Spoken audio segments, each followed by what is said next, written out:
All right, so once you get to this page, you have projects to do, and if you care about being on a scoreboard, which doesn't really matter, but most people like to have the competition feature, so you set up a server, and once you've got a Google Cloud Linux server, there's at the bottom a flag you get. By executing these commands, you'll get a flag, which is what's covered by the green box.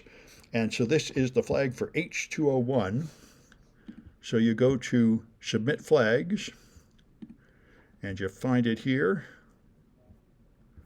which is missing. I'll have to fix that. But anyway, you find the right project to turn in here, and then you put in the flag there. That's how you get on the scoreboard.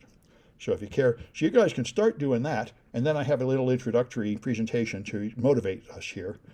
So let me just start with that.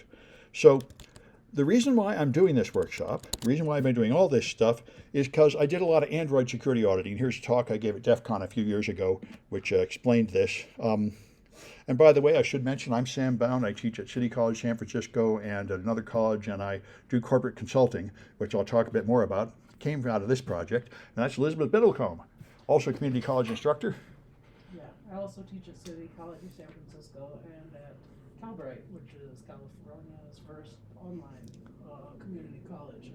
And at least 3/4 of you are software engineers, and that's what I did before I went into security and teaching. And I would be hearing things over my shoulder that would make us all react in horror when I was working in that space. So I commend all of you for actually being proactive about this, because it is the last thought on many software developers' minds. Yeah, and I've been wondering about this for years. I mean, I remember I had a conversation with Dan Kaminsky before he died, and I said, saying, should we teach developers secure coding? And he was against it. There's been already said they already have too much work to do. They're already confused. They're trying to make things fast. What you should do is just build security into their environment, like Visual Studio or something. And that's an option. But anyway, as I say, I did actually get into teaching secure coding, and here's how. So I started auditing mobile apps. I went to a con and I saw how easy it is to reverse engineer Android apps, and I said, wow, that looks easy. So I started auditing and mobile apps, and they're horrible. So the OWASP Mobile Top 10 shows the usual stuff that can go wrong here. And I found the worst apps. Equity Panda is the worst app in the world. This is an Indian financial app, and it claims to have a certification of some kind, although apparently this is not a security certification. And I found that it has a spectacular logic flow. When you log in here with your name and password, it sends a query to the server, which retrieves the correct password from the server and sends it down to the phone. It then puts in the log your password and the correct password, and then tells you if they matched. So you can get anybody's password by just trying to log in as them and monitor either the unencrypted network traffic or the log. And this is just, it's hard to understand what thinking would make you do this. Why would you compare the two on the phone instead of comparing them on the server? So you wonder how anybody could write this and how it could pass any kind of audit at the company. And then the University of Houston was pretty good. University of Houston put up a mobile app for their alumni, which is the all-important people at colleges, right? The people that contribute money. And you could type in the first few letters of your name and it would find you. So I looked at the traffic and I found that when you type in a few letters of your name, it downloads 351 kilobytes of data.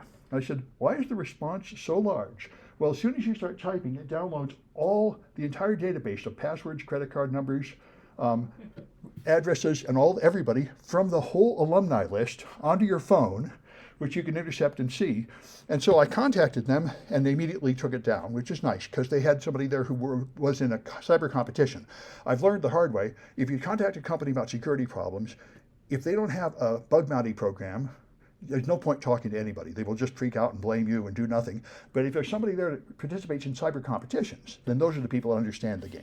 So anyway, so those are the spectacular failures I saw, but there are just a lot more failures. So I started looking at what I thought would be the most secure apps. I went to the top 10 banks, insurance companies, and stockbrokers. And I tested them, and they all had serious vulnerabilities, ridiculous ones. The most obvious one, being the lowest rated one on the OWASP Top 10 at this time, was code modification. You can modify the app and it will still run and talk to the server. Now the NFL app does not have that flaw. It will, because they got an article humiliating them and they upgraded it. It's not that hard to check the version of the app, the hash of the app, the signature, and say, If you modify it, it'll say this app is out of date, you must update before you can use it. But none of these do that. You can make a modified app that steals your credit card numbers or passwords, and it will just connect to the server and run just fine. And when I tell them, they don't care and they don't fix it. So that's the easiest one, and that's easy enough to do. And if you do TD Ameritrade, this puts the password in the log, which I also found quite commonly. Mayo Clinic Medical Transport had a hard-coded password you could just find to reveal what they regarded as you all have to look for a thing called secret password. And this reveals something. I think Android developers do not know that they're delivering the source code with every app, because it's partially compiled down to bytecode, which is basically still the same as Java. And they clearly don't know that. So anyway, this violates the law in a way. The FTC has sued people for doing this, for breaking encryption, where you break HTTPS, you don't verify the certificates. That's another very common flaw. So anyway, and then they store your local copy of your password. When you log in for your mobile app, it remembers you're logged in when you restart your phone. So how does it remember? Target does the right thing. They do what websites do. When you log into Target Australia, it stores a cookie. It's just a long random string of numbers, and it remembers who you are from that cookie. This is the right way, of course, to do it. But almost none of the mobile apps do it this way. What most of them do is what Staples does. You log in, and it stores encrypted password, which is base 64 encoded, and therefore, now in the first place, you're already stupid. Why would you store the password on the phone? And I think the reason is because they already had a website, and then they said, make a mobile app, but don't change anything about the website. So make your mobile app just log in as if it was a user. But storing the password on the phone is really unwise. And so I found this good place. Here's how to store the password. Best way, don't. If you think you need to do it, rethink your logic. But if you have to, use the keychain. There is a keychain in the operating system to store secrets. You should use it. They just don't. Or if you have, another thing you do is encrypt with a public key, and the private key is on the server. That would be all right too. But this is what they almost all do. They encrypt with a private key, and they try to hide the private key on the phone. But you can't hide something on the phone when I can see your source code. So they also make mistakes like using the wrong kind of encryption. If you make this password that's 32 identical characters, then when you encrypt it, it's got repeated blocks of data showing that they used electronic codebook instead of cipher block chaining or the preferred counter mode these days. And you can find the password by this is the Staples app. You just read it. Here's how they make the password. They take they're storing the encrypted password. So you take the brand of the phone, device, model number, serial number, the package name, and then you add extra salt, and then you make a SHA-1 of that, and then you take the first 128 bits, and that's the key.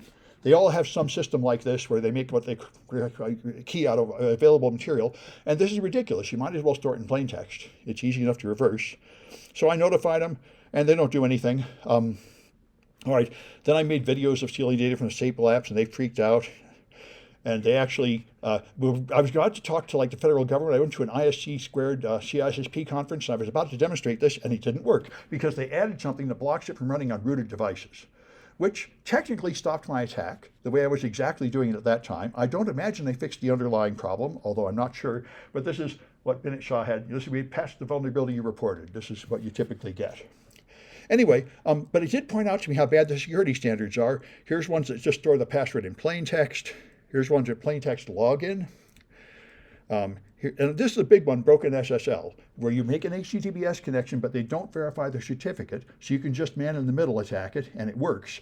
A lot of companies do this, and my impression is it's because the development environment doesn't bother to set up an extra trusted man-in-the-middle certificate, so they turn off the verification to test it, and then they deploy that version without turning it back on. But anyway, it is very commonly done.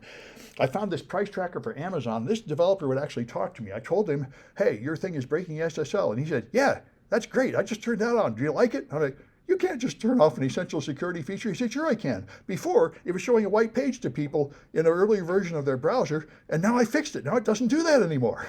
I went back and forth like 5 or 6 times. He was proud of having done this. This was fixed the bug, causing certain versions to see only a blank screen. That's how he fixed it, by not verifying the HTTPS certificate anymore. And so, this I think shows the important thing. Developers, which is what Dan said, the developers are trying to make it work. And bothering them with a bunch of security rules is just driving them mad when they already have enough problems. So that's one argument you can make. Anyway, then people start with reversible encryption, which is ridiculous, like Home Depot. encrypted password, which is of course encrypted with a private key that you can find on the phone. You can break them with Walgreens also. Many of them have multiple vulnerabilities. And I looked at iOS to see if they're any better. And it turns out iOS is not that hard either. And it is compiled code from language like C, or C family. So it's not quite as easy as Python, but I found a step-by-step showing how to do this in Georgia Weebin's book, so I could actually learn how to do the binary reverse engineering of compiled code. And then I started teaching that class, and one of my students that joined right away was a Google developer, and he was an expert on iOS boot up process, so he found the newest iPhone jailbreak in years. He was in my class. I have only the dimmest understanding of what he did. He went way beyond my class. But anyway, it's then I tried Blue Cross. I didn't know this Blue Cross Blue Shield. Just every little branch everywhere rates their own app. They're not centralized at all, so a bunch of them do terrible things. This one stores password insecurely. This one doesn't validate TLS certificates. Then I found West Point. Breaks TLS.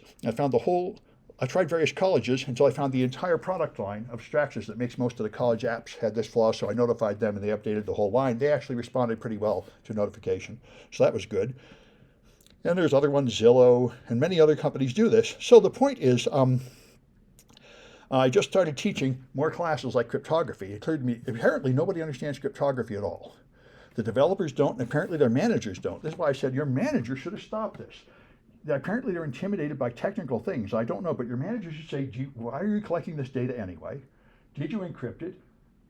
How did you encrypt it? And where did you put the key? These are not complicated technical questions. You ought to have good, simple answers to these questions, or your product is no good. So that's why I got involved. And so anyway, amazingly enough, after I reported all these and embarrassed all these companies, one of them hired me as a consultant to teach secure coding to their developers. I was very surprised, but it actually worked. So we made a secure coding class, and I made a version of that here, and that's what this is. So let me stop this video.